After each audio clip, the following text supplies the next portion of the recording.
name's Grant Hendricks. I'm a trooper with the Missouri State Highway Patrol. I'm at the site of Mariah West's accident.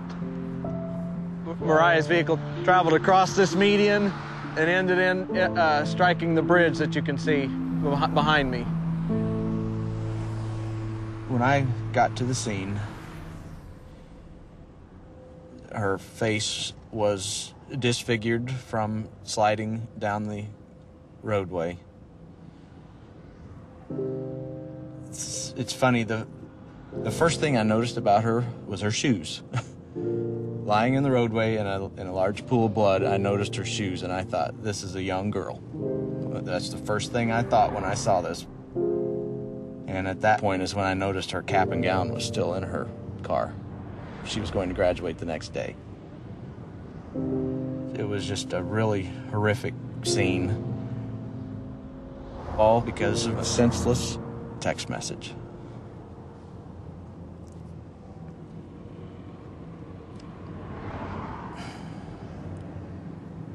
It's just sad. Sorry, it's just sad.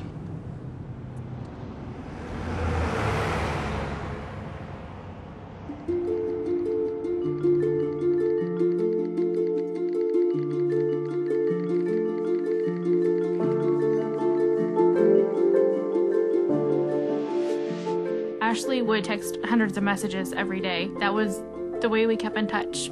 We would definitely text more than we talked. Mariah was a multitasker extraordinaire. She could text better than anyone I know. She could be having one conversation with me, completely focused, while having a text conversation with somebody else. When you do something 7,000 times a month, you tend to learn where those 26 letters are. We would be at school, at home, movies, bowling, driving. Not even looking at her phone. Just simple, insignificant, useless bullshit, whatever it may be. About anything and everything. Just a way to pass the time. It didn't matter where we were constantly texting. This is my sister. She was looking at my message that I had just sent her. When she looked up, she had clipped the median on the left-hand side of the road.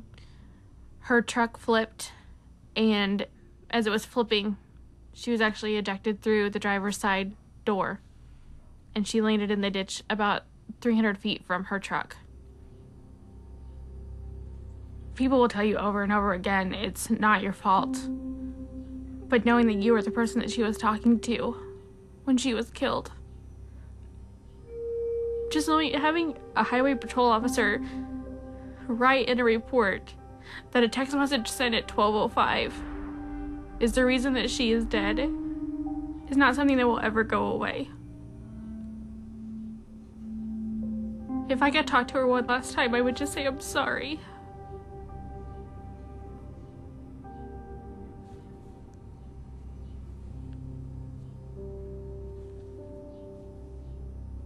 This is her cell phone that she used in the accident. 4 little letters. That's what killed her. You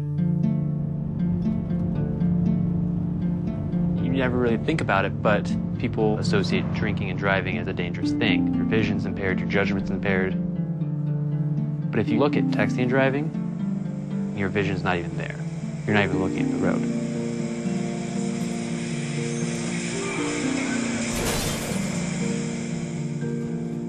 If someone would ask me to drive down the road and close your eyes for 5 seconds or 6 seconds, I would never even attempt that.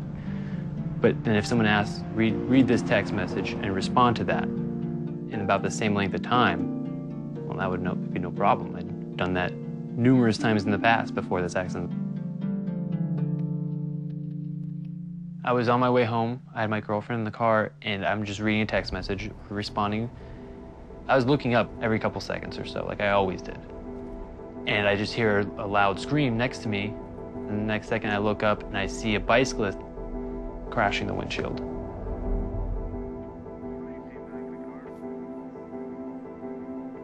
When I got out of the car, he didn't have a pulse, he wasn't breathing. He wasn't alive.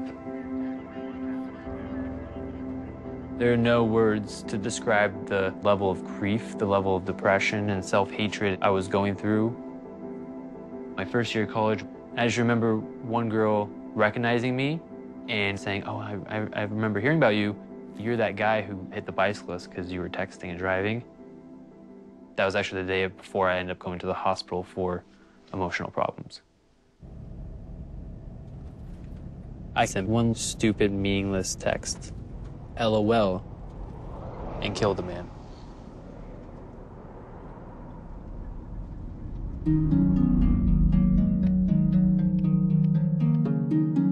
People don't realize it could just take 3 seconds. I was going to the movies and the car just went directly into a tree and it was a direct collision. I was the passenger. I collided with the tree on my right temple and I was declared dead on the scene 3 times. I used to be able to drive. I used to be able to go for walks. I used to be able to run around town by myself. I used to have a job. I was normal. And all this, I cannot do anymore because they had the text. This is the text message that changed my life forever.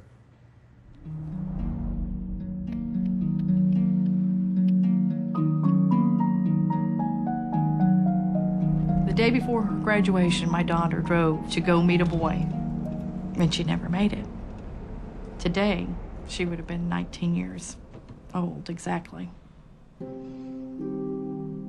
Mariah never wanted a minute to go by that she wasn't doing something. She wanted to do everything all at one time with friends and family and just having a good time. That's what she loved. Friends would tell me from school that, you know, the best part of the day at school was Mariah coming down the hall because she'd stop to give everyone a hug.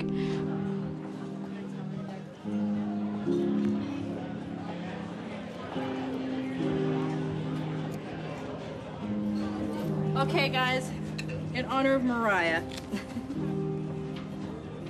Happy birthday to you. Happy birthday to you. Happy birthday, dear Mariah. She met a guy who played baseball, and one evening she just spontaneously got in her car and said, "Hey, I'm gonna come watch his game." He was texting her to tell her directions of where she needed to go. And I guess she just looked away for too long. Where are you at, you know? Like that was it. One of her friends had no idea that she had been in an accident, so he kept texting.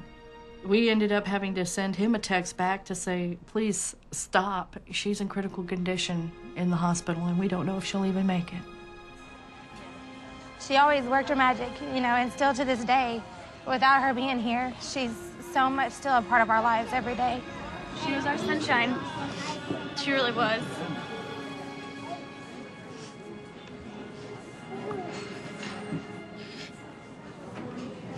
She was. It's a simple text message. Where are you at? 3 simple words. She paid the ultimate price for her actions. I've had to do this more than once. Mariah is not the only victim that I've dealt with.